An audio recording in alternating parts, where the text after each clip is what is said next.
आज हम doctor B R. Ambedkar के जीवन और उनके काम को थोड़ा और गहराई से समझने की कोशिश करेंगे, हमारे पास जो स्रोत हैं उनके आधार पर।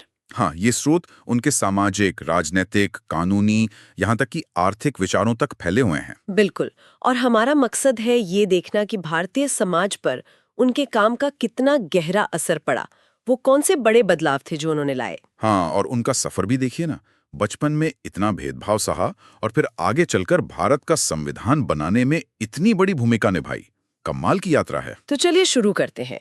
अंबेडकर का जन्म, जैसा हम जानते हैं, एक दलित महर परिवार में हुआ। मतलब बचपन से ही वो सामाजिक बहिष्कार, वो अछूत होने का दर्द झेल रहे थे। सही कहा। लेकिन इसके बावजूद उनकी पढ़ाई लिखाई देखिए, एल्फिंस्टन कॉलेज, फिर Columbia University, London School of Economics, barrister भी बने। ये जो शिक्षा थी, ये उनके सामाजिक न्याय के मिशन के लिए इतनी जरूरी कैसे साबित हुई? देखिए, बात यह है कि उनकी शिक्षा ने उन्हें सिर्फ डिग्रियां नहीं दी, इसने उन्हें सामाजिक और राजनीतिक जो ढांचे हैं ना, उनको बहुत गहराई से समझने का एक नजरिया दिया। और इसी समझ से वो नारा निकला, एजुकेट, एजिटेट, ऑर्गेनाइज।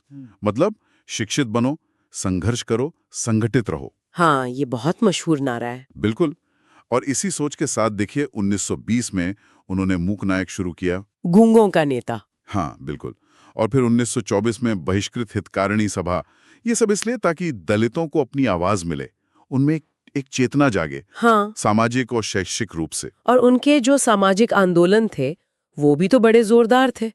जैसे 1927 का महाड़ सत्याग्रह। हाँ, वो पानी के अधिकार के लिए था। सार्वजनिक तालाब से पानी लेने का हक। और उसी दौरान मनुस्मृति का दहन। ये तो सीधे सीधे जाति व्यवस्था की जो धार्मिक जड़ें थीं, उन पर चोट थी। बिल्कुल। ये सिर्फ सिंबॉलिक नहीं थे, ये बहुत शक्तिशाली कदम थे। महाड़ सत्याग्रही ने एक बुनियादी हक, पानी का हक स्थापित करने की कोशिश की। और मनुस्मृति दहन ने उस टेक्स्ट को चुनौती दी जो भेदभाव को एक तरह से जायज ठहराता था। और फिर 1930 का नासिक का कलारम मंदिर प्रवेश आंदोलन भी था। हाँ, वो भी। मंदिरों में बराबरी के हक की लड़ाई। ये सब इंटरकनेक्टेड था। तो इन सामाजिक संघर्षों का असर उनके राजनीतिक और कानूनी कामों पर कैसे देखते हैं आप? ये कैसे जुड़ा हुआ था? ये दोनों चीजें बिल्कुल जुड़ी हुई थीं। मिसाल के तौर पर 1932 का पूना समझौता। अब स्रोतों को देखें तो ये एक काफी मुश्किल फैसला था। हाँ, उस पे काफी बहस होती है। हाँ, बिल्कुल। अंबेडकर ने दलितों के लिए अलग मतदाता सूची की मांग छोड़ी, लेकिन उसके बदले में प्रांतीय विधानसभाओं में ज्यादा आरक्षित सीटें पक्की की। एक तरह का राजनीतिक समझौता। हाँ, एक राजनीतिक कदम जिसकी विवेचना आज भी होती है। फिर देखिए, 1936 में इंडिपेंडेंट लेबर पार्टी बनाई, 1942 में शेड्यूल्ड कास्ट फेडरेशन। ये सब क्या था? दलितों को एक संगठित राजनीतिक ताकत बनाने की कोशिश थी। और फिर संविधान निर्माण का दौर आया। वहां तो उनकी भूमिका बिल्कुल केंद्रीय थी। बिल्कुल। आजाद भारत के पहले कानून मंत्री बने और संविधान की मसौदा समिति के अध्यक्ष। उन्होंने ही सामाजिक न्याय को संविधान के दिल में रखा। जैसे अनुच्छेद 17। हाँ, अस्पृश्यता का अंत। और अनुच्छेद 14 से 18 जो समानता और गैर भेदभाव के अधिकारों की बात करते हैं। आरक्षण की व्यवस्था भी। हाँ, अनुसूचित जातियों और जनजातियों के लिए शिक्षा में, नौकरियों में, विधायिका में आरक्षण की नींव भी उन्होंने ही रखी। अच्छा, उनकी आर्थिक सोच के बारे में स्रोत क्या बताते हैं? इस पहलू पर अक्सर थोड़ी कम बात होती है। हाँ, ये जरूरी सवाल है। स्रोत बताते हैं कि उनकी आर्थिक दृष्टि भी बहुत साफ थी।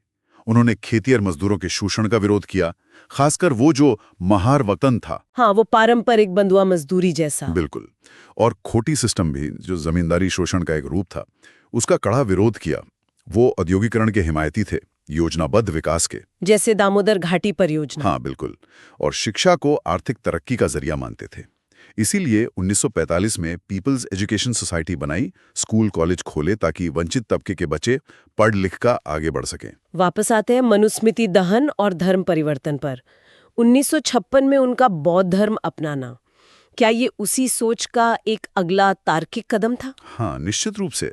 मनुस्मृति दहन एक तरह से हिंदू धर्म के अंदर जो जाति व्यवस्था की जकड़न थी, उसकी आलोचना थी। जब उन्हें लगा कि शायद इस ढांचे के भीतर रहकर बराबरी मिलना मुमकिन नहीं है, तो उन्होंने बौद्ध धर्म का रास्ता चुना। और वो 14 अक्टूबर 1956 की घटना नागपुर में। हाँ, लाखों अनुयायियों के साथ वो एक ऐतिहासिक घटना थी। उनकी नज़र में बौद्ध धर्म समानता, मानवता और तर्क पर आधारित था। उसमें जाति भेद नहीं था। संविधान को एक सामाजिक न्याय का दस्तावेज बनाया और आर्थिक बराबरी की भी बात की। उनकी विरासत आज भी उतनी ही प्रासंगिक है। बिल्कुल सही। उनका रास्ता था संवैधानिक तरीकों से सामाजिक बदलाव लाना।